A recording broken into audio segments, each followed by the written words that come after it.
In this video, we're going to show you 3 different ways to connect an audio mixer to another audio mixer.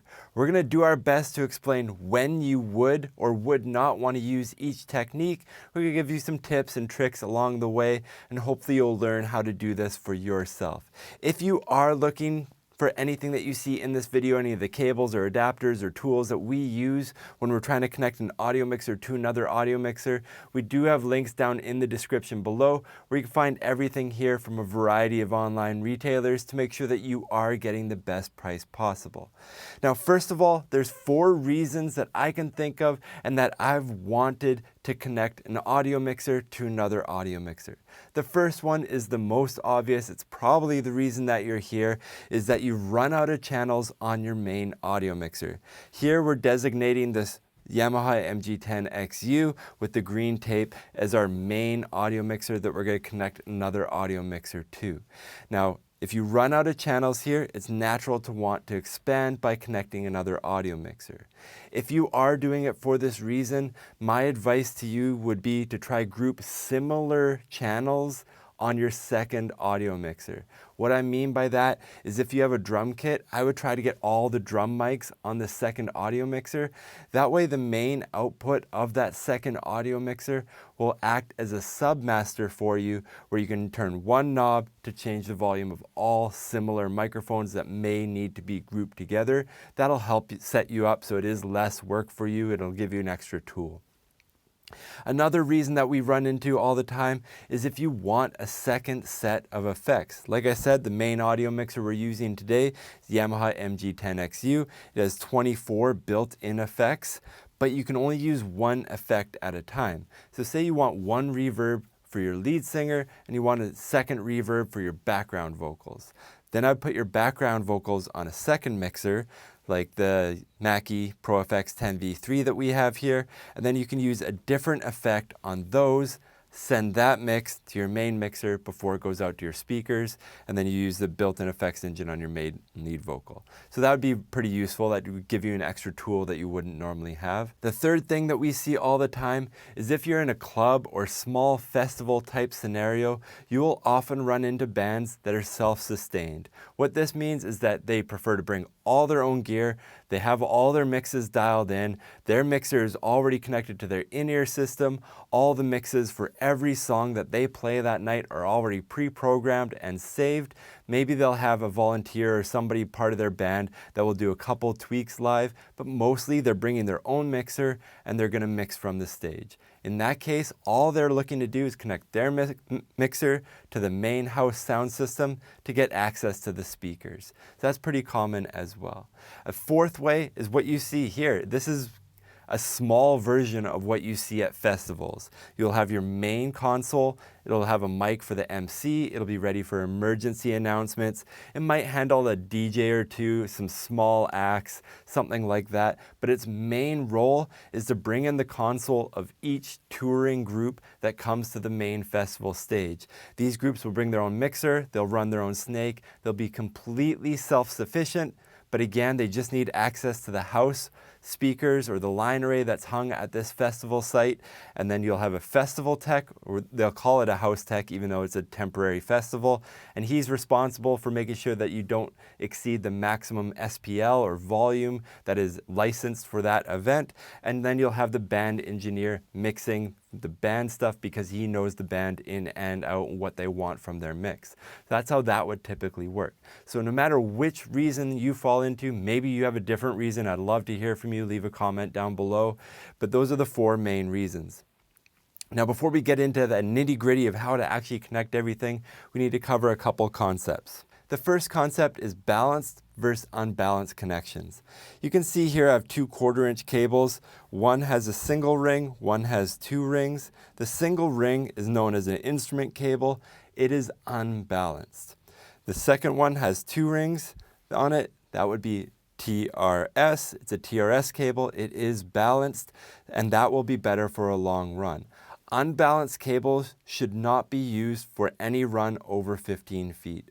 For everything that I do, if I get the choice, I put a balanced cable on it unless I'm using a 1/4" cable to connect my guitar to my guitar amp. So when in doubt, go with a balanced cable. It will give you more flexibility. Now, another thing that we do need to touch on here is line level versus mic level. The outputs of all audio mixers are line level. XLR inputs are generally mic level, and on some mixers you'll have 1/4" line level inputs. So keep in mind that your mic inputs, even though they're XLR, they're expecting a tiny signal, but the output is quite a bit, it's many magnitudes more powerful than the XLR inputs. So we're going to talk about some strategies to mitigate that if we do need to connect one to another for the purposes of connecting an audio mixer to an input of another audio mixer. Okay, so the first thing that we're going to do here, the first technique is to use a TRS cable, a 1/4" cable. Like I explained, this is a balanced 1/4" cable. We're going to use that to connect 1/4" outputs from this first audio mixer to the main audio mixer. Some reasons that you may want to do it this way is if you're close to one another, 1/4" is quite a bit more practical. Even though this cable is balanced, it's unlikely that you would ever find a 100-foot balanced 1/4" cable on the site of a venue or anything that's being supplied by AV or production company. They just don't pack or stock those types of things typically. Typically, they'll have a couple in the box that are 10 to 15 feet long. So if you are going just mixer to mixer right beside each other, maybe you're sharing a table, maybe, like I said, you're expanding your inputs, then this would be a really good technique. It's a cable that you can commonly find on Amazon or any music store, and it is quite inexpensive to do. Now, one thing to point out here is this little plus 4 dBu. When you are connecting a 1/4" output from a mixer, it'll get an extra 4 dB of gain. So we'll show you what that means in a minute. For all intents and purposes, we will connect the left output of this first mixer. We'll get the other end of this cable. Now we're looking for a line level 1/4" input on the main mixer. Now, the easiest way to do this is to connect to a line level input on your audio mixer that's already 1/4". I love using stereo pairs like this, so I'm going to plug in to channel 5, which is the left input of this stereo pair. I'm going to grab another 1/4" input, or 1/4" cable here, balanced, take it from the right output of our mixer, and I'm going to plug it into channel 6, which is the right input of this stereo pair. Now, why I like using stereo pair inputs is because if we're just trying to get more inputs, this doesn't tie up XLR inputs. You can usually leave it somewhere near the end of your mixer. I plan on working my way this way right now for the purposes of this video, but typically, if I had like free reign, I'd put these two cables that I just installed into the last 9-10.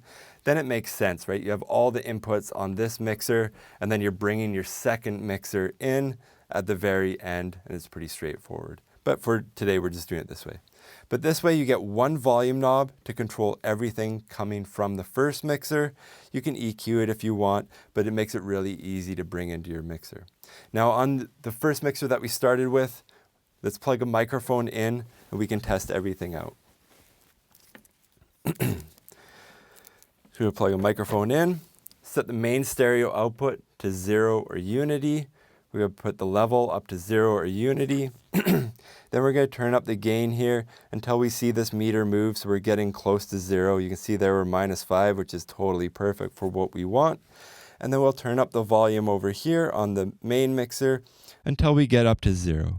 So you can see here it's coming in right in the middle. The Yamaha handles the line level input quite well. You do get a volume knob right in the middle, so we have lots of headroom if we want to turn it up, but it's not so sensitive if we do want to turn it down as well. This is a really viable, really easy solution to use, and I would use this if you are working on the same table or desk. This is really easy to do. Okay, the second way that we're going to do it, so we did one way using 1/4" cables. Let's do another way using XLR cables. That sounds pretty natural to do. So we're going to take this XLR cable, connect it to the output of this Mackie mixer. So if we're going, actually I'm going to go from the left output, I'm going to come into channel 3. Plug it in there. Next, I'm going to take the right output and come into channel 4. Now there are a couple things that we need to do to better handle this. The first one that we need to do is we need to better set up these channels to handle a line level input. This is sending a line level output, a really loud output coming from the mixer that's meant for speakers. So what we need to do is we need to turn on this 26 decibel pad on both channels, the left and right. Next, we want to take this yellow cable that's coming from the left output. We want to pan it all the way left. We want to pan this blue cable all the way right. That way we get the same stereo mix coming from this mixer into this mixer, and everything that we did over here would be preserved and locked in on this mixer. So that's ideal. That's what we want to do. Now, if you don't have a 26 decibel pad on the input of your mixer, you can buy inline pads like this. We're going to have some links down in the description below. Some are fixed and some have adjustable attenuation. That's a really good idea to keep in your Pelican case or backpack if you are doing this for a living. You use those things all the time, so that is one thing I would recommend checking out just in case you get in a situation where the mixer doesn't have a built-in pad. Just for reference, I don't want to confuse you, but if you do look over at the Mackie here, there is no 20 or 26 decibel pad. So do keep that in mind. Even popular mixers do not have that feature. So I do recommend getting an external inline one if you don't want to get yourself in this situation. So that's a side note. But for the purposes of this video, we can turn on the pad in the channel. In a digital mixer, you would just click it on at the top of the channel strip. So now we can test out a microphone with this method. So on the Mackie mixer here, our main output is set to U or unity or 0. That's all the same thing. The level is turned up to U, unity or 0. We're going to unmute it. Then we're going to bring up the gain here. It's panned left for some reason. We're going to bring up the gain here until we get all the way up to 0. You can see we're at 0 there. That's pretty good level right there. Now we can open up the channels that this is coming into on this mixer. We're going to turn this all the way up. Keep turning it up. So I'm going to go all the way up to this triangle position here, which is 0 or unity. And then I'm going to slowly bring in the gain until they're coming up to 0 on the main meters here. So you can tell that this is working right in the sweet spot. If the level knobs are set to unity or gain down there, the preamp is just barely engaged. It gives us a lot of control. If we do want to turn this down a little bit, we can easily do so with either the level knob or the preamp. We do still have lots of headroom on the gain, so we have lots of things to work with this setup as well. Now we are running with XLR cable, so XLR cable can go practically an infinite distance without decay, comfortably over 1,000 feet without any issues. So this is a really good solution as well for those long distance runs. But as you can see here, it is also effective if you're right beside each other. Okay, so first we covered a method with a 1/4-inch cable that is really helpful if you don't have XLR outputs. Next, we covered an XLR method that works really well. But what happens if you don't have XLR outputs and you need it to run for a long distance? Let's pretend that this last mixer does not have XLR outputs. It only has 1/4-inch outputs. What you can do in this situation is you can run everything through a DI box. We're going to take 1/4-inch cables out of the main outputs, run it through a stereo DI box, which will appropriately set the volume, and it'll give us a lot of tools. If we do need a pad for any reason, we also get that tool with most DI boxes. And then it'll put it into an XLR cable, which you should, at most festival sites or most events, you'll have easily 1,000 feet of XLR cable that you can grab to make this job happen. But chances are you probably only need 100 feet or so, and then you can run it to your main console. So we're going to do that now. So we're going to grab our first 1/4-inch cable here. It is balanced. We're going to connect it to the left output of this last audio mixer. We're going to connect it to the left input of this DI box. Next, we're going to do the same with the right side, right output to the right input of this DI box. You can see here that this pad is in the up position. We're going to try it flat first and see what happens. Next, we're going to take an XLR cable. We're going to take the left output of our DI box here and run that to channel 1. Next, we're going to grab our second XLR cable, take it from the right output of the DI box here. We're going to plug that into channel 2. Now in this situation, we won't need to turn on the pad. The DI box does dumb it down to a more appropriate mic level signal for the preamps of these 2 channels. But we do still want to pan left and right, so everything on this audio mixer is preserved if we were doing a stereo mix. Now I'm going to grab my microphone, and we are going to set up this last mixer and test it so you can hear it. So we're going to set up the main output here to 0 or unity, turn the level up to 0 or unity. Then we're going to bring the preamp up until we're getting 0 on the meter. Check, check, 1, 2. We hit 0 on the meter there. So now we can turn these 2 inputs up until we're getting 0 on the meter here. We're going to keep turning it up, up, up, up, all the way till we get to 0 or unity. So this is really good as well. You can see that these 2 meters are basically matched. So we're sending 0 dB from the first meter. It's coming in at 0 dB there. We did not have to use gain to get it up. We did not have to use the pad at the top of the channel strip. And we have tons of headroom. If we need more volume, we can use the gain. If we need less volume, we have lots of movement there on the level knob to bring it down. So to sum up all 3 solutions and when I would use which, ultimately, all of them work. If I don't have XLR outputs on my audio mixer, I'm going to go with balanced 1/4-inch cables from there to a balanced 1/4-inch input stereo pair on my mixer. Now, if I just have XLR, I'm really going to hope that the mixer that I'm plugging into has an XLR pad built into it. I'm going to take XLR cables out of the main output, take them into channels 3 and 4 or 1 and 2 or any 2 channels, put on the XLR pad, and then pan the channels left and right. If there is no pad at the top of the channel strip, you can buy inline XLR pads that you would just plug in between the 2, but in this situation, it's not necessary. If you are doing a long run from a 1/4-inch based mixer, chances are you're not going to have a 100-foot balanced 1/4-inch cable on you. So it is a lot easier to go through a DI box, but that does convert it to XLR, so you do need to use mic level inputs on your destination audio mixer. I hope this video is helpful. That's 3 different techniques. I'd love to hear from you if you do have a 4th or 5th or 6th technique that you would use in these situations. I'd love to hear funny stories about how many mixers you've hooked together. I always love hearing stuff like that. But I hope this video is helpful. If you do have any comments, do leave a comment down in the comment section below. Again, if you are looking to buy any of the things that you've seen in this video, we have some really helpful links down in the description below.